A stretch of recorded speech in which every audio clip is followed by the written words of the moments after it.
King Lear, late at night on the cliffs, asks the blind Earl of Gloucester, "How do you see the world?" And the blind man Gloucester replies, "I see it feelingly." There was a time when my favorite food was filet mignon and lobster, a fact for which I am so profoundly ashamed today. I used to be an investment banker specializing in corporate finance. Over 20-odd years ago, I visited a client, and one of their operations turned out to be a slaughterhouse. Well, what I saw that day absolutely terrified me. The stench, the screams, the heat, a squalid, sordid gulag of despair.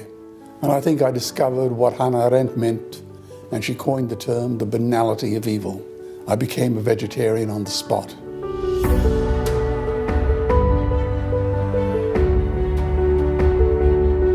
And then on a business trip to India, I saw a dairyman drag his injured cow towards the gates of a slaughterhouse. The cow had been hit by a lorry and had broken her spine. And beside her walked her scrawny, starving calf. Before he handed her over to the butcher, the brute milked her. If that does not change the heart of a man, nothing will. And I became a vegan.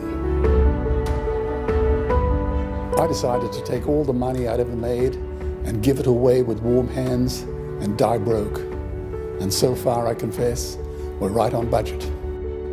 I describe myself as a venture capitalist for good causes. So Trix and I have supported some 500 projects in over 40 countries, providing schools, orphanages, sanctuaries, hospitals, shelters, clinics, and we're also very active in campaigns against factory farming, poaching, vivisection, circuses, hunting and fishing.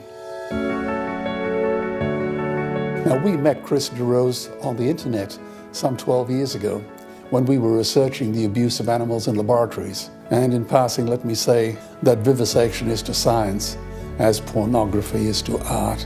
I'm very pleased to say that Last Chance for Animals and Chris has brought a certain degree of muscularity into compassion, a steel fist of activism inside a velvet glove.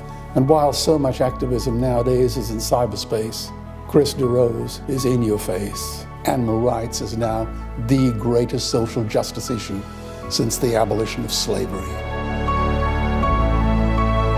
The ultimate objective of all activists must be to make themselves redundant, to seek a day when we are not needed simply because our raison d'etre no longer exists.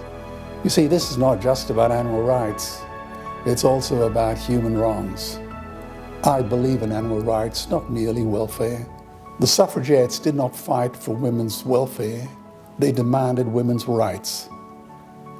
Where alchemy ends, chemistry begins. Where astrology ends, astronomy begins. Where animal welfare ends, animal rights begin.